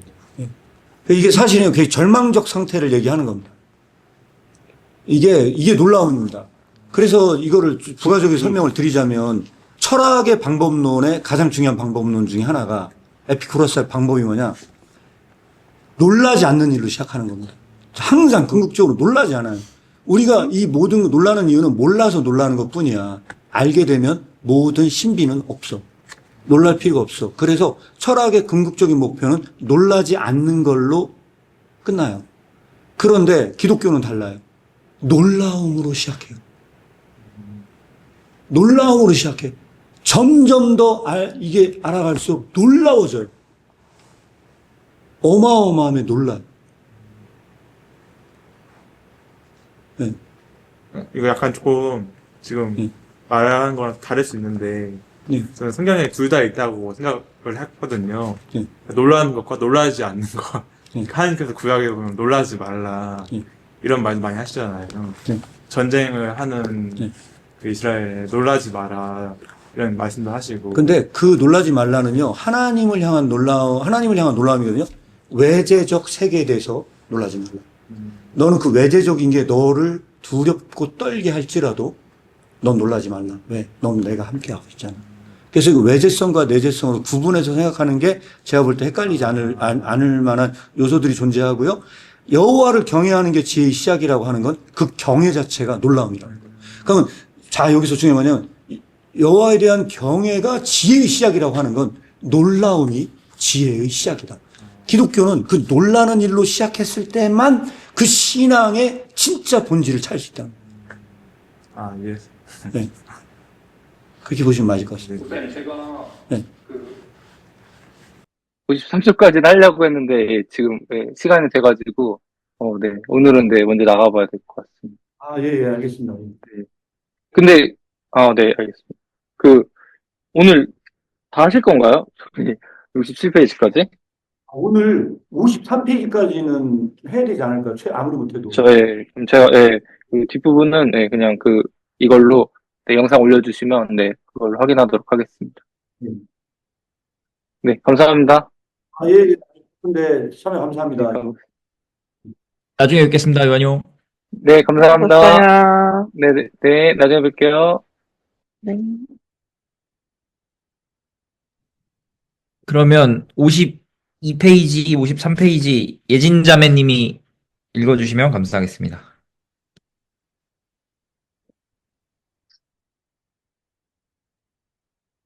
그렇지만 백합은 말할 수 없습니다.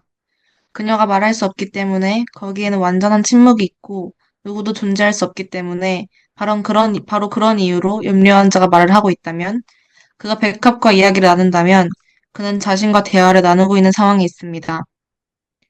진실로 그는 조금씩 자기 자신과 대화를 나누고 있다는 것을 발견합니다. 그가 백합에 대하여 말하고 있는 것은 결국 자기 자신에 대하여 말하고 있는 것이죠. 백합에 대하여 말을 하고 있는 것은 백합이 아닙니다. 백합은 말을 할 수 없습니다. 그에게 백합에 대하여 말을 하고 있는 것은 어떤 다른 사람도 아닙니다. 왜냐하면 거기에 또 다른 사람이 존재하게 되면 너무나도 쉽고 빠르게 비교의 불안정한 생각들을 싹트기 때문입니다. 백합들 중에 염려하는 자는 유일하게 사람이며 그는 사람인 것에 만족합니다. 백합이 백합인 것과 정확히 같은 의미에서, 절대적으로 같은 의미에서 사람으로서 그의 모든 염려에도 불구하고 이 염려하는 자는 사람인 것입니다. 일하지도 않고 길쌈도 하지 않는 백합과 정확히 같은 의미에서 이 사람은 솔로몬의 영광보다도 더 아름답습니다. 일하지도 않고 길쌈을 하지도 않고 그렇게 일할 만한 가치도 없는 이 사람은 그가 사람인 것만으로도 솔로몬의 영광보다도 더욱 영광스럽습니다. 복음의 본문은 백합이 솔로몬보다 더 아름답다고 말하지 않습니다. 복음은 백합이 모든 그의 영광으로 입은 솔로몬보다 더 훌륭하게 옷을 입고 있다고 말합니다. 그러나 매일의 사람과의 관계 속에서, 사람들 사이에서의 다양한 차이들 속에서, 서로 상대하는 모든 다른 방법들 속에서 사람은 염려하며 그 모든 것들을 비교하는 법을 분주하게 찾습니다. 한편 그는 개인들 사이의 다양성으로 인해 사람인 것이 무엇인지 망각합니다. 그러나 백합이 있는 들에서 하늘은 지배자들을 내려다보고 있는 것처럼 동그랗게 구부리고 있습니다. 또한 구름의 위대한 생각이 모든 하찮은 것들을 내쫓는 곳에서 하늘은 자유롭게 숨을 내쉬는 것 같습니다.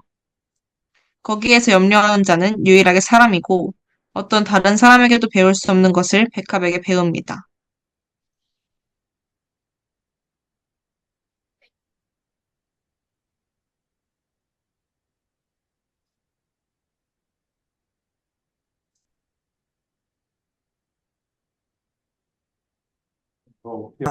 하나, 네.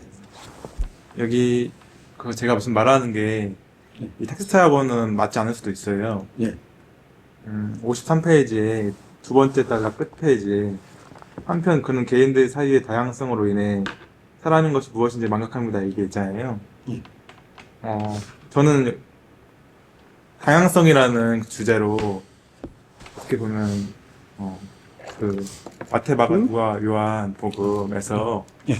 저자가 다 그 말하고자 하는 것도 다르고 저자의 어떤 성격도 다르고 예.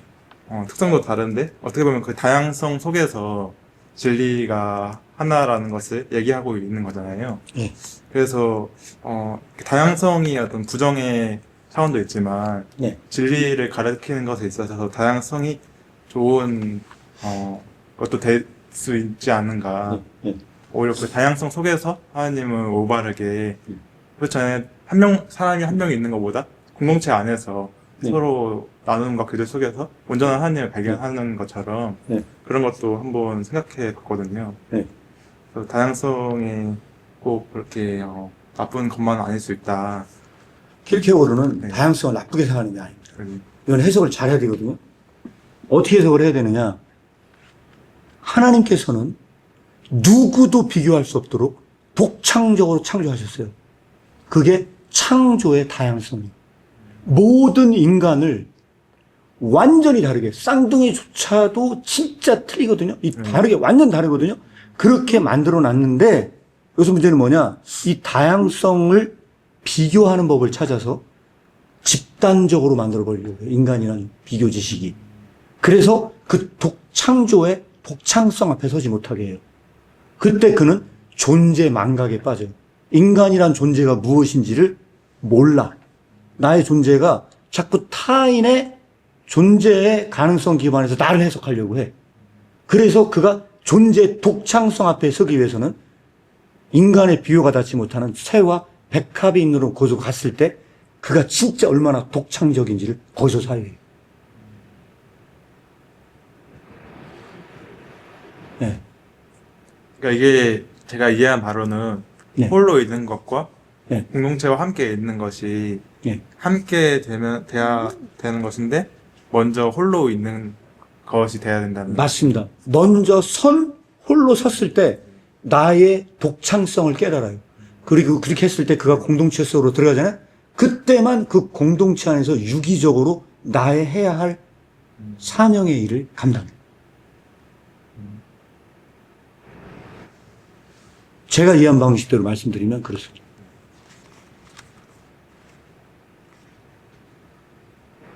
여기서 제가 봤을 때, 네. 홀로 선다는 것이 무엇인가요? 키르케고르가 말하는. 홀로 선다는 건요, 오늘 이게 다 홀로 서는 얘기거든요. 오늘 이 단원, 지금 요 페이지는요, 홀로 선다는 말은 없어요. 그런데 이 키워드의 핵심적인 키워드는 홀로 서는 거예요. 홀로 서는 거고, 이 홀로 섰을 때는 인간의 비교가 닿지 못하는 곳으로 가야 되거든요. 그러니까 인간의 비교가 닿는 곳에 가서 서는 건 홀로 서는 게 아니야. 여기서는. 인간의 비교가 닿지 않는 곳에 갔을 때 백합이 말을 걸거든요. 여기서는 이렇게 설명을 해요. 백합은 말을 할 수 없대요.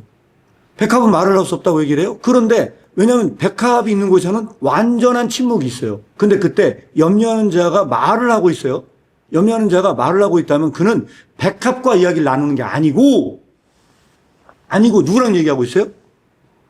자기 자신과 이야기를 나누고 있다고 했잖아요. 이걸 별표 쳐야 되는데 이걸 기독교적으로 얘기하잖아요. 기독교적으로 얘기하면요. 하나님의 음성을 들은 거예요. 이거는 하나님의 음성을 들은 거예요. 그래서 제가 여기다 써놨어요. 백합의 침묵은 곧 하나님의 소리다. 하나님의 소리인데 이거는 내면성이에요. 그래서 흔히 그런 얘기를 해요. 제가 하나님의 음성을 들었다고 하는 사람들이 진짜 들었네요. 저한테. 진짜 들었네요. 기독교에서는 진짜 외재적으로 들은 건 없습니다. 왜? 하나님의 음성은요, 내면성에서 올라와요. 내가 기도하는 중에 내 속사람에서 그 소리가 들리는 거지, 외재적으로 소리가 들리는 게 아니야. 이게 여기서 표현되는 건 뭐냐면, 이 외재적인 모든 것은 침묵 중에 있어.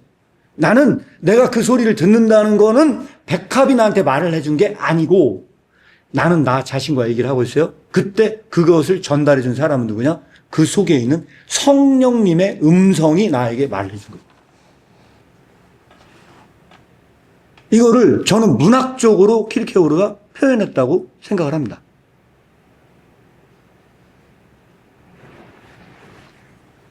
근데 그게 성령님의 음성뿐만 아니라 네. 거꾸로 사탄의 음성도 같이 들릴 수 있는 가능성이 같이 내재되어 있는 거라고 생각이 드는데 맞습니다. 예. 그렇지. 예. 대신에 이게 사탄의 음성을 들을 수도 있는 거거든요. 어떻게 그걸 구분하냐? 제가 명확하게 설명을 드릴 수는 없으나 비학문적 호소에 이런 얘기가 나오거든요. 어떤 얘기가 나오냐? 진리와 광기는 똑같다. 진리와 광기는 겉으로 봤을 때는 똑같아 보이거든요. 그게 사탄의 음성과 하나님의 음성은 겉으로 봤을 때는 똑같아 보여. 어떻게 구분할 거냐? 이게 바로 사실은 믿는 자의 어떤 신앙의 훈련이라고 하는 게 이제 그런 점에서 있어야 되지 않겠느냐 하는 부분인데, 저는 이 성령의 음성은 항상 서로 하나가 되게 하는 거지 분리의 영이 아니거든요. 그런데 사탄의 음성은 가장 큰 특징이 뭐냐면 이거는 모든 걸 분리시키고 와해시키고 무언가 하나 되지 못하게 만드는 근본적 속성이 저는 있다고 생각을 합니다. 그리고 지금 이 대한민국 사회나 외대적으로 움직이는 모든 힘은 다 분열의 힘이에요. 질문 하나만 할게요. 누구라도 대답하셔도 돼요. 사탄의 음성에 반대하는 게 더 해로울까? 아니면, 사탄의, 질문이 좀 이상한데, 성령님의 음성을 듣고도 순종하지 않는 게 위험한가? 아니면 사탄의 음성에 순종하는 게 위험한가? 어려운 날. 형님, 성령님의 음성을 들을 수도 있고, 사탄의 음성을 들을 수도 있잖아요. 근데, 근데 어느 게 더 위험한가? 저는 역설적으로 거꾸로 얘기를 하거든요. 네. 여기서 가장 위험한 거냐? 성령의 음성을 듣고 행하는 게 가장 위험합니다. 그 사람에게는. 그 당사자 본인에게는 성령의 음성을 듣고 따르는 게 가장 위험해. 네. 왜 그런 줄 아세요? 성령의 음성을 듣는다는 건 곧 그것은 자기를 부인하는 거거든요. 그것은 나를 딱 비워내는 작업인데 그런 점에서 굉장히 위험한 길을 가는 거예요. 그런데 나는 성령의 음성을 따르지 않겠다는 건 가장 쉬운 길로 인도되는 거예요. 아니, 라반이 성령의 음성을 듣거든요. 네. 근데 바로 순종하지 않아요. 그냥 묵살해버리고 그냥 성령님이 이렇게 말했다라고만 말해요. 근데 그게 아마 제일 쉬운 것 같기도 하고. 그래서 제가 지난주에도 설교한 거 있잖아요. 사도 바울이 성령의 음성을 듣죠. 성령의 음성을 듣는 명확하진 않아요. 넌 예루살렘으로 가야 한다. 근데 거기서 무슨 일이 일어날지는 모른다 그래요. 근데 그 다음 장소에 갔거든요. 그랬더니 한 여선지자가 얘기를 해요. 예루살렘에 가면 죽는다고 성령님께서 말씀하십니다. 그래요. 그때 사도 바울이 뭐라고 얘기를 해요? 아니 죽어? 그거 가지 말아야지 이렇게 한 게 아니고 성령님께서 가라고 했으니 난 죽어도 간다 그래요. 그러니까 위험해 안 위험해요? 위험하죠. 굉장히 위험하죠. 근데 성령님의 음성 안 따르면 어떻게 될 거냐? 쉽죠. 안 죽고 그냥 세상길로 가는 거예요.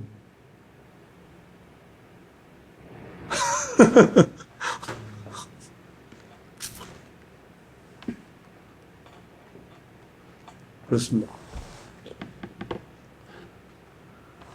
그럼 사탄의 음성을 듣는 건 뭐냐? 성경에 명확하게 나와 있다고 생각을 해요.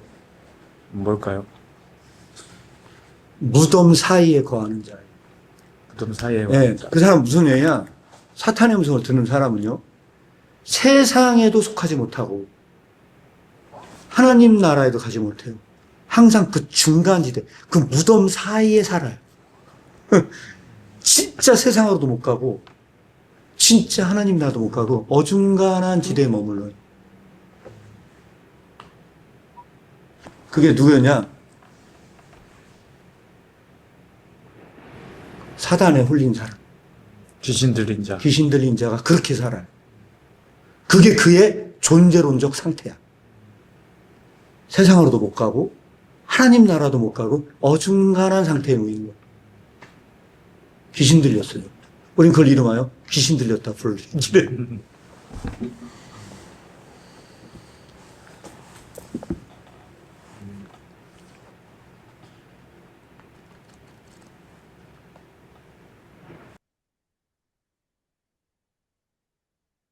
한 가지 제가 궁금한 게 이제 생겼는데, 이게 좀 지나친 얘기일 수도 있는데, 성령과 그 사탄의 음성, 뭐 내면의 음성이 얘기가 나와서 그 최근에 조금 시간이 지나긴 했지만 그 너진똑 씨의 영상이 굉장히 센세이션 했잖아요. 근데 그분의 어떤 성경 해석에 의하면 뭐 말하자면 모세의 그 말이 뭐 절반은 맞고 절반은 좀 틀리다 이런 식으로 해석을 하시더라고요.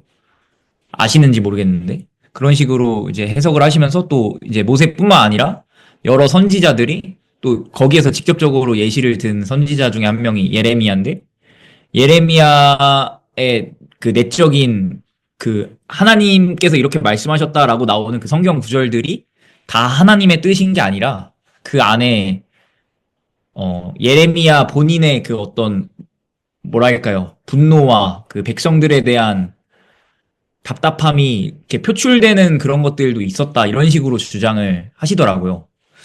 그러면은 이제 사실 성경 특히 구약 성경을 보면은 신약 성경에는 사실 하나님께서 이렇게 말씀하셨다 이런 부분이 없는데 구약 성경에서는 그런 표현들이 굉장히 많이 나오잖아요. 여호와께서 이렇게 말씀하셨다 하면서. 근데 사실 저희가 그 당시 사람들이 보통 이제 신앙생활을 하다 보면은 우리가 은연중에 구약의 시대 때는 뭔가 다르긴 달랐나 보다. 수명도 다르고 걔네들한텐 직통계시가 있었고 우리 지금 사는 사람들한텐 직통계시가 없고 그냥 이 내면의 음성을 우리가 분별하는 수밖에 없고 근데 진짜 그 구약의 시대의 사람들의 그것이 진짜 그 사람들한테 직통계시가 있었고 우리랑 전혀 다른 그런 종류의 사람이었나 하면은 사실 어느 정도 좀 의구심이 드는 것도 있거든요. 근데 이런 부분에 대해서 좀 뭔가 깊게 생각을 해보거나 토의를 해본 적이 없어서 혹시 이런 부분에 대해서 좀 어떻게 생각하시는지 다른 분들의 의견을 한번 들어보고 싶습니다. 천사는 그래도 나오잖아요. 저기 신약에.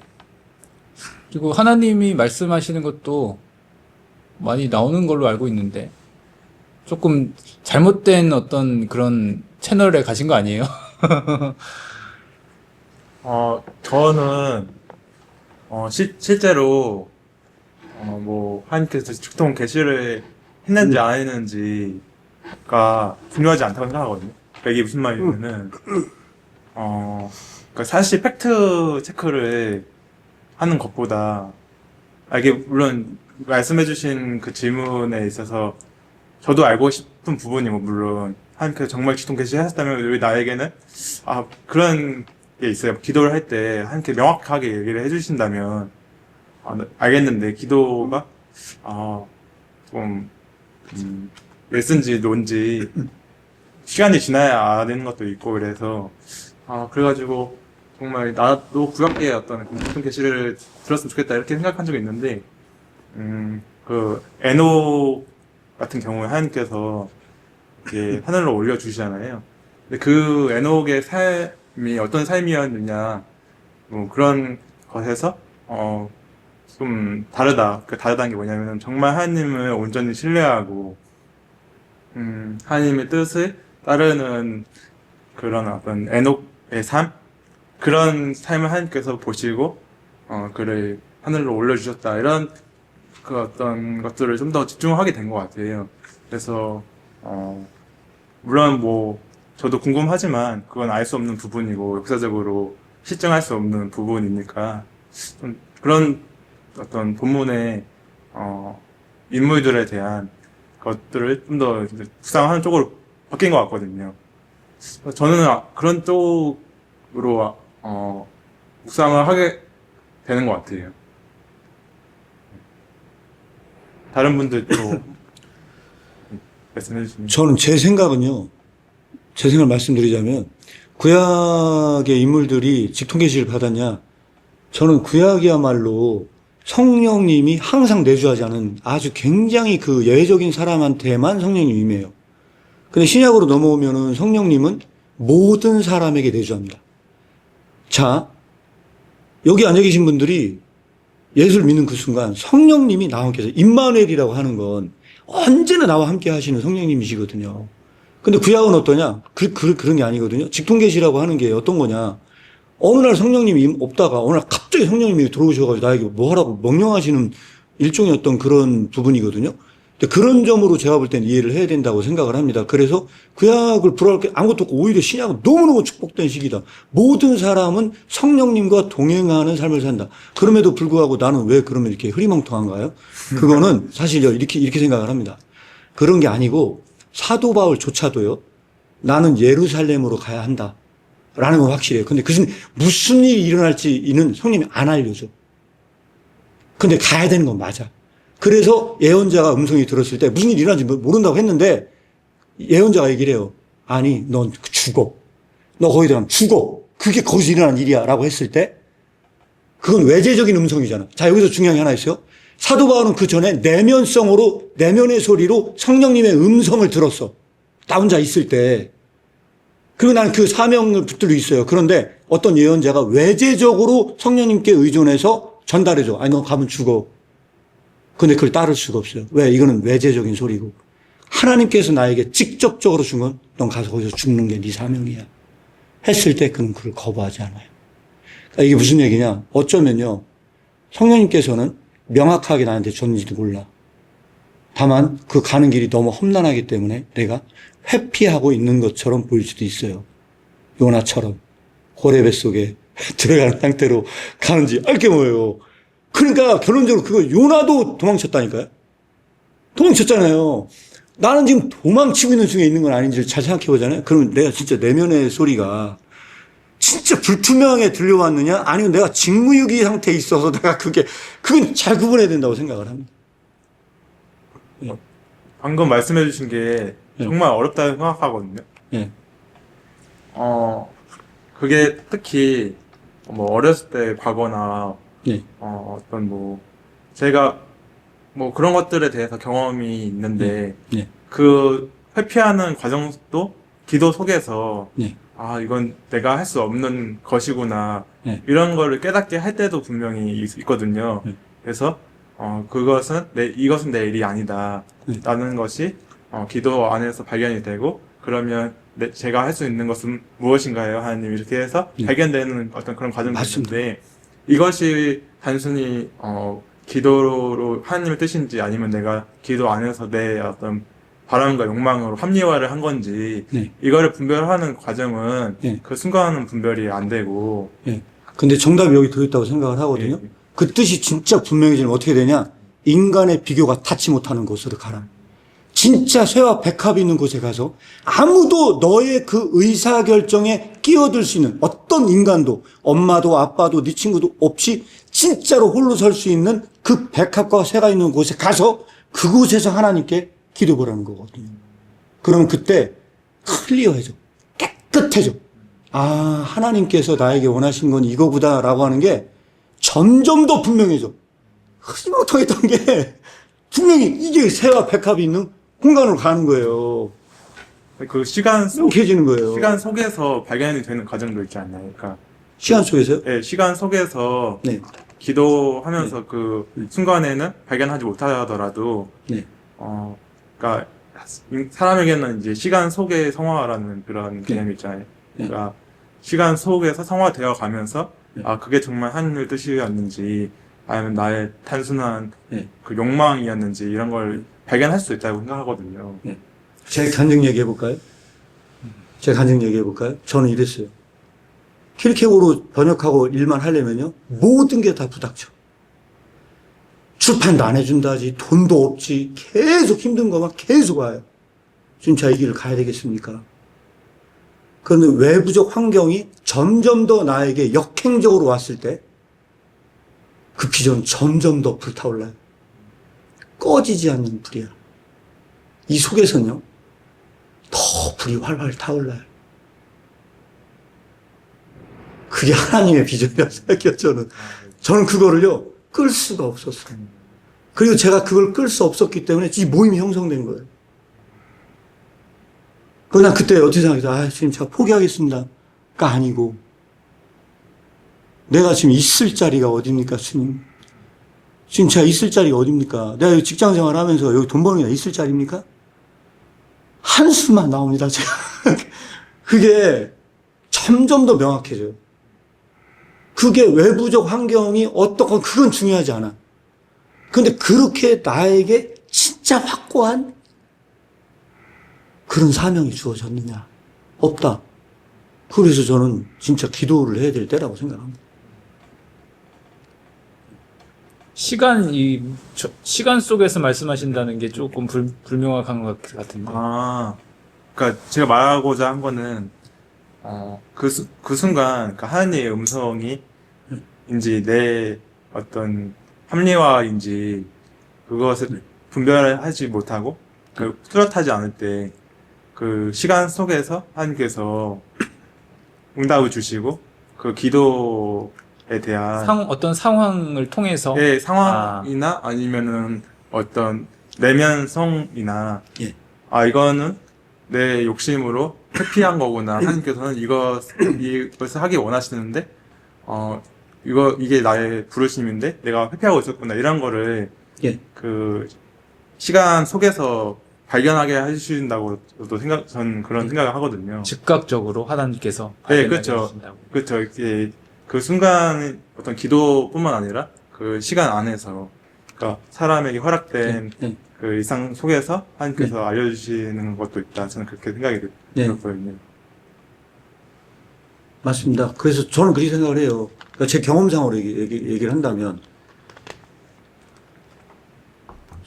누가 이래라 저래라 엄마가 너 이렇게 해야 되지 않겠어. 야, 내가 이래보니까 뉘앙 이쪽은 아닌 것 같아. 막 이렇게 얘기하고 친구들은 와가지고 교회 다니면서 그렇게 할 필요가 있겠어. 수많은 오른쪽 머리는 더 복잡해진다는 거거든요. 근데 이렇게 하면 거꾸로 얘기를 해요. 제가 백합인후 하면 어떤데? 만물은 너를 설득시키는 순전한 설득이야. 네가 어떻게 되어졌으면 하는 그 하나님의 뜻을 전달하기 위한 그 만물은 끊임없이 너를 설득하고 있어. 한 그 자리가 굉장히 추상적으로 들릴 수는 있거든요. 근데 그 얘기는 무슨 얘기냐? 이것저것 pot대고 뭐하고 다른 사람들의 의견 저지가 다 필요 없고 진짜 하나님과 너 사이에 진짜 단독자로 딱 서서 그렇게 묵상할 수 있는 자리. 거기서 비전을 생각해봐. 갈 수 있는 길. 그때만 온전히 나의 그 모든 존재 자체가 드러나. 하나님께 나를 이것 때문에 불러주셨군요. 이 텍스트는 약간 거의 그런 뉘앙스거든요. 그때 그가 아름다워져. 점점 더 아름다워져. 왜? 하나님의 그 부르심에 응답한 나의 존재가 가꾸어져 가. 그때 하나님께서 나를 옷 입혀줘. 백합을 입혀주듯이 나를 입혀줘. 그런데 그 전에 입힌 거 뭐야? 다 인위적인 거야. 인간들이 나를 입혀주려고 막 이것저것 막 치장하고 막 갖들을 했는데 다 빼버리고 진짜 하나님의 그 존재 아름다움으로 갈 수 있는 초대거든요, 이게. 추상적이지만 그래서 징계와 관련돼 있다고 말할 수도 있나요? 좀 어떻게 보면 외로운 이런 풀밭으로 나가야 되는데 하나님께서 또 허락하셨던 그것도 갈 수 있잖아요. 어떻게 보면 시간을 주시고 여유를 주시고 어떤 고난을 주시든가 해서 하나님께서 인도하셔야 갔는데 어떻게 보면 징계라는 말도 틀린 키워드는 아닌데 명쾌하게 한다면 그 징계에 대한 두려움은 두 마음이고 믿는 자에게는 그 징계조차도 약으로 생각한다. 하나님께서 주신 약이지 이거는 질병이 아니야. 오직 그때만 약간 진짜 헷갈리지 않는 그 길로 쫙 갈 수가 있는데 제가 봤을 때 현주 형제는 약간 그런 결단성 아마 거기서 조금 이제 어려움이 있어서 좀 고민하고 있는 것들을 많이 이야기하고 했던 것 같아요. 네네. 그게 클리어이잖아요. 정신적으로도요. 덜 괴로워요. 제하고 있대. 명확하거든요. 딴 걸 생각할 필요가 없어. 그 정도로 명쾌해지면요. 오히려 그 친구들도, 지금 함께하는 친구들도 나를 괴롭힐 수 없어요. 왜? 걔들이 아무리 딴소리 해도 나의 정신이 흔들리진 않거든요. 그러면 그 친구가 날 따라와요. 쟤는 건들 수 없겠구나. 쟤는 진짜 확고하구나. 이걸 보면요. 걔들이 말은 하지 않지만 역으로 저는 따라온다고 생각을 하거든요. 그래야 그 친구들을 복음으로 안내할 수 있어요. 제가 볼 때. 성령님의 역사가. 네.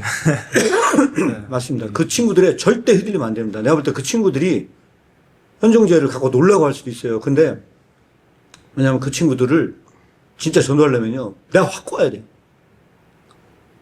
너는 그렇게 네 생각이고, 그건 네 생각이고, 그 명쾌한 그거를 제시할 수 있으면 더 좋다. 그래서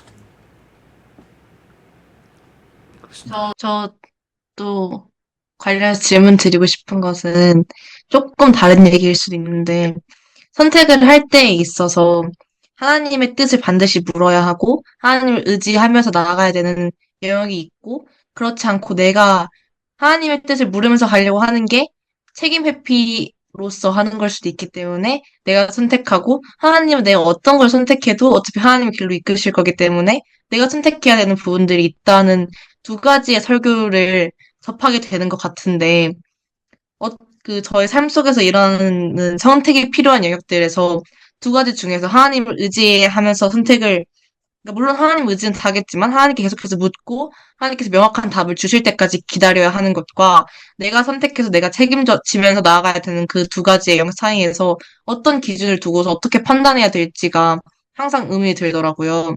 이것에 대해서 어떻게 생각하시는지 굉장히 궁금합니다. 내가 선택을 하는 것과 선택하지 않는 것? 그거 두 가지 문제인 거죠. 내가 책임지고 내가 선택해야 하는 것과 어. 끝까지 하나님의 뜻을 확실하게 아. 알 수 있을 때까지 구해야 하는 것. 개인의 성향 차이인 것 같은데요. 그 두 가지 중에 둘 다 나쁘지는 않다고 생각하는 편입니다. 저도 얘기 한번 할게요.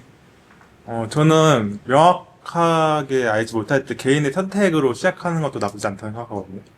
그러니까 이제 무슨 말이냐면은, 물론 하나님의 뜻을 구하고 기도하고 나아가는 게 맞지만, 이게 내 선택인지 하나님께서 내게 원하시는 건지 불명확할 때 시작하지 않는 것보다는 시작하는 게 낫다. 저는 그렇게 생각이 들고, 그렇다면 어떤 나의 힘과 열심으로 이것을 나아가는 것 같을 때 오히려 하나님께서 더 기도하라고 주시는 어떤 그런 시간인 것 같고, 그렇게 계속 기도하면서 달려가다 보면, 앞으로 나아가다 보면은 하나님 뜻이 아니면은 하나님께서 사인을 주시지 않을까. 이건 너가 너의 어떤 열심으로 한 거기 때문에 내가 원하는 것이 너와는 다르다, 이렇게 조금 말씀을 해주시지 않을까, 저는 그렇게 생각이 들고, 그것에 있어서 필요한 거는 그때까지 열심히 본인의 어떤 열심과 노력이 필요하겠죠. 그것이 하나님의 사인이 될 때까지 한번 해보는 게 어떨까, 좀 그런 생각이 듭니다. 저도 제 생각 말씀드리면요, 주님 말씀하시면 내가 나아가리다라는 찬양, 어쩌면 가장 비성경적인 찬양일 수 있다고 생각해요. 저는. 왜 그러냐, 마음의 청결에 보면 이런 말이 나와요. 진리의 길은 잘못된 길에 섰다고 해서 뒤로 가지 않아요. 진리의 길은, 내가 잘못된 길에 들어서잖아요. 일반적인 길은 어때요? 뒤로 가야 되거든요. 잘못된 길에 섰다 하더라도 그 진리의 길을 가기로 결정한 사람은요, 그 길에서 하나님께서 인도하세요. 야, 그게 무슨 얘기냐? 저는 이렇게 생각하거든요. 미래는 언제나 불확실해요. 언제나 불확실하거든요. 그 이번에 불안의 개념에서 그 얘기를 하는 거예요. 불안의 개념에서 무슨 얘기를 하냐? 미래는 불확실하거든요. 불확실한데 이걸 알고 싶단 말이에요. 그래서 이방 종교는 신탁에 매달려요. 예언자가 신탁을 받아와야 돼. 그런데 거기는 불안이 내재되어 있다면 어떻게 할 수 있냐? 반복적 신탁이에요. 매번마다 신탁을 구해야 돼. 그래서 거기에는 미래의 불확실에 대한 불안이 내재되어 있다는 거예요. 유대교는 어때요? 유대교는 제사를 드린대. 그런데 유대교 안에서도 불안이 내재되어 있대요. 왜 그런지 아세요? 유대교는 반복적 희생제. 반복적으로 희생제를 드린 것만으로도 이 문제가 해결되지 않았다는 증거고, 그들은 그 미래에 대해서 불안해하고 있다는 거예요. 오직 기독교만, 예수 그리스도 안은 단번에 그 문제가 딱 끝났다는 거예요. 그럼 여기서 우리는 미래를 어떻게 나아가야 되느냐? 매번 신탁을 구해야 되느냐? 매번 예언자 음성을 들어야 되느냐? 기독교는 그렇게 말하지 않습니다. 왜? 성령님께서는 우리 안에 사세요. 누구한테 가서 예언자의 소리를 들을 필요도 없고 가서 반복적 제사를 드릴 필요도 없어요. 그냥 가는 거예요. 나는 기도했어요. 그러면 내가 기도하면서 이것이 하나님의 뜻이라고 생각한 게 있으면 그냥 가면 돼. 그러면 그 걸음은 인간이 모든 계획을 인간이 계획했을지라도 하나님께서 그것을 이끌어 가실 거예요. 먼저 가면 돼요. 그냥 일단 가. 출발해. 가면 돼요. 두려워할 게 없어요. 신탁 필요 없고 제사도 필요 없고 가는 거예요. 그냥 하나님께서 그 순간부터 이끌어가요. 뒤로 갈 필요도 없어요. 굉장히 클리어하고 확실한, 이거보다 더 확실한 길 있으면 얘기해 보세요. 근데 이제 몇 가지 조심해야 될 부분은 이제 전체적인 신앙과 관련된 부분 같아요. 그런 이제 그 불의한 청지기를 하나 예를 들자면 불의한 청지기가 주인한테 해를 입혔거든요. 국가적인 손해를 입혔어요. 어떻게 보면. 근데 그게 이제 죄는 아니었다라고 저는 말하고 싶은데 하나님과의 관계의 문제가 아니고 그것은 이제 뭐 하나님께서 충분히 어떤 용납해 주실 만한 오히려 더 다른 여파적으로는 더 잘한 그런 하나님의 충실한 종의 행위였다라고 볼 수 있을 것 같고 하나님 안에서 한다면 얼마든지 그런 아멘하고 당당히 갈 만한 것들이 있다고 생각합니다.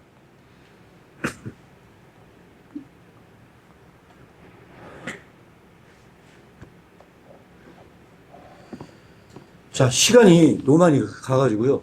저기인데, 지금까지 말씀 한 번도 듣기만 하셨던 신건희 목사님 한번 생각도 한번 좀 들어보면 어떨까 싶습니다.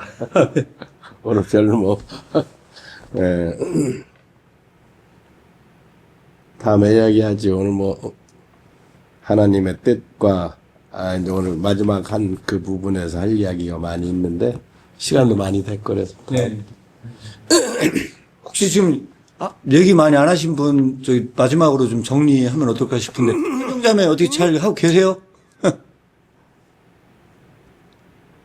저희가 네.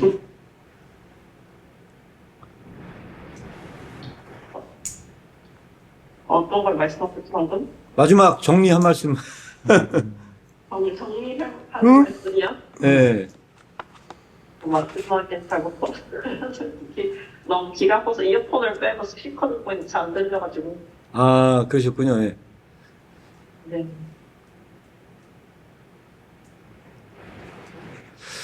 네, 원래 오늘 준이 형제가 진행하기로 했었는데,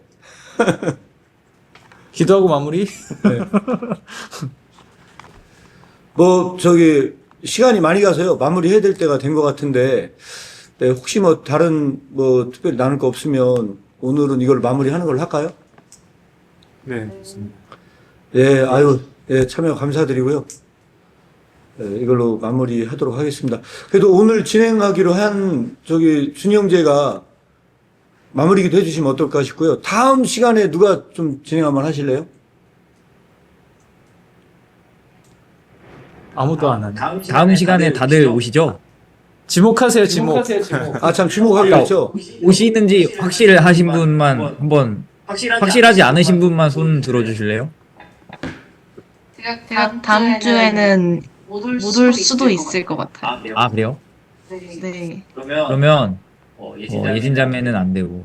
그럼 다음 주에는 문근이 형제님 혹시 가능하신가요?